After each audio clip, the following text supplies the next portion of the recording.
रामलला को आए एक हफ्ता भी नहीं बीता कि मोदी विरोध में बने इंडी गठबंधन की नैया डूबती चली जा रही है। नैया इसलिए डूबी है क्योंकि इंडी गठबंधन की नींव जिसने रखी थी वही इंडी गठबंधन से 9-2-11 होने वाला है। नीतीश कुमार के बारे में जो बातें चल रही थी वो बातें अब क्लियर होती दिख रही। ऐसा लग रहा है कि नीतीश कुमार ने पूरा मन बना लिया है कि अब वो फिर से बीजेपी के साथ जाएंगे।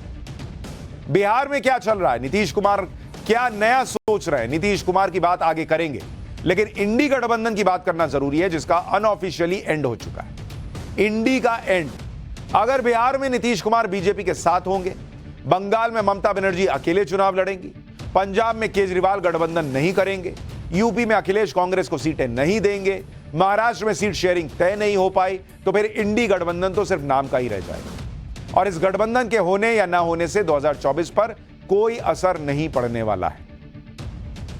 खुद इंडी गठबंधन के नेता अपने फैसलों पर, अपने बयानों से रोज इस बात पर मुहर लगाते हैं कि इंडी गठबंधन का अब कुछ होने वाला नहीं।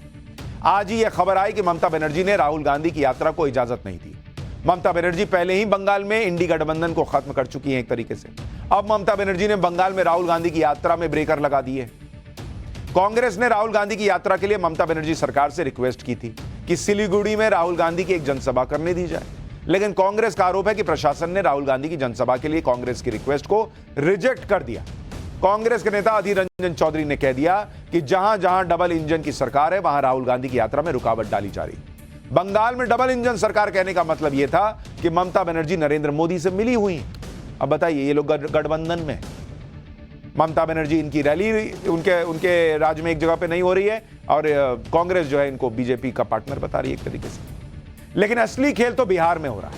वहां नीतीश कुमार के बारे में जो खबरें चल रही थी वो अब और पुख्ता होती जा रही और ऐसा लगभग माना जा रहा है कि नीतीश कुमार अब लालू का साथ छोड़ देंगे और वो बीजेपी के साथ जाएंगे। अब लगभग तय है। नीतीश ने आज कई तस्वीरों से इसके संकेत भी दे दिए और नीतीश कुमार के लिए बीजेपी का जो दरवाजा बंद था वो ये कहकर खोल दिया जा रहा है कि राजनीति में कोई भी दरवाजा परमानेंट बंद नहीं होता। सुनिए आज सुशील मोदी, जो नीतीश कुमार के एक वक्त डिप्टी हुआ करते थे, बिहार बीजेपी के नेता हैं, आज उन्होंने क्या कहा।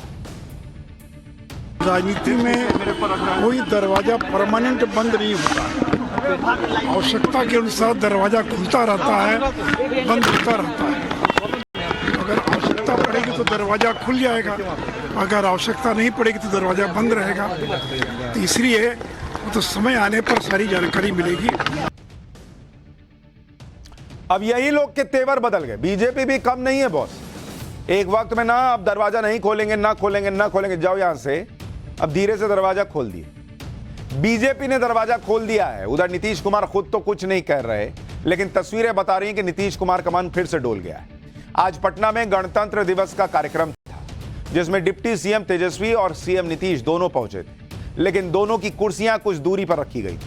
दोनों अलग अलग बैठे, कोई बातचीत भी नहीं हुई कहा जा रहा है। कार्यक्रम में नीतीश कुमार और तेजस्वी यादव जहां बैठे वहां दोनों के बीच में एक कुर्सी को खाली रखा गया था, लेकिन तेजस्वी नीतीश कुमार के साथ वाली कुर्सी पर नहीं बैठे, बल्कि एक कुर्सी छोड़कर जो कुर्सी लगी हुई थी उस पर जाकर बैठ गए। इसके बाद राजभवन में राज्यपाल ने टी पार्टी रखी, चाय नाश्ता। उसमें डिप्टी सीएम तेजस्वी और उनकी पार्टी का कोई पहुंचा ही नहीं, लेकिन सीएम नीतीश कुमार वहां पहुंचे।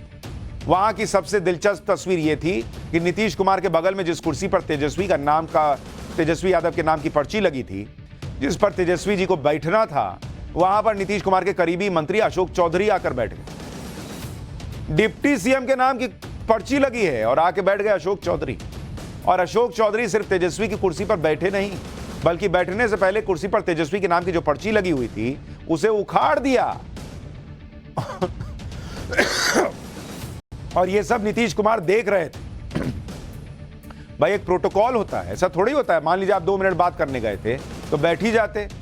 वो बैठे और वहां जो पर्ची थी देखिए उसको हटा के उसके बाद बैठे। ये सिर्फ 10 सेकंड के अंदर हुआ, जिस पर बाद में सबने ध्यान दिया। देखिए वहां क्या हुआ।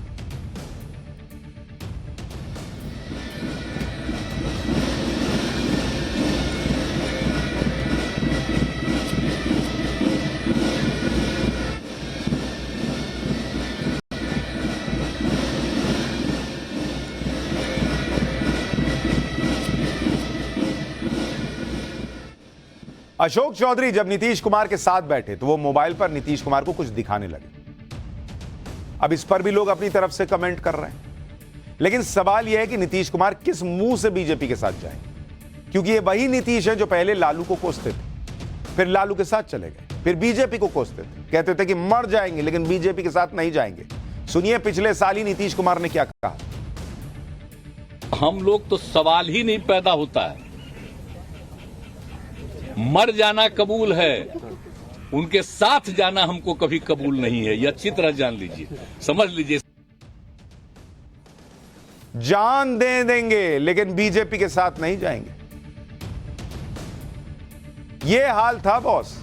और आज कहा जा रहा है कि चले जाएंगे। बीजेपी भी कम नहीं है, सब तीनों मिलके जेडीयू, आरजेडी, बीजेपी, ये लोग पब्लिक के साथ लूडो खेल रहे हैं और पब्लिक ना 98 पे जाके हिसाब से कट जा रही है।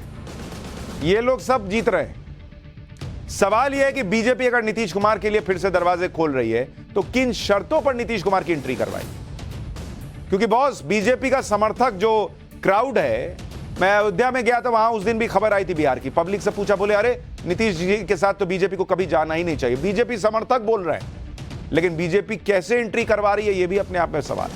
क्या नीतीश ही सीएम रहेंगे या फिर बिहार में कोई और खेल होगा? तो ये वाली स्थिति है।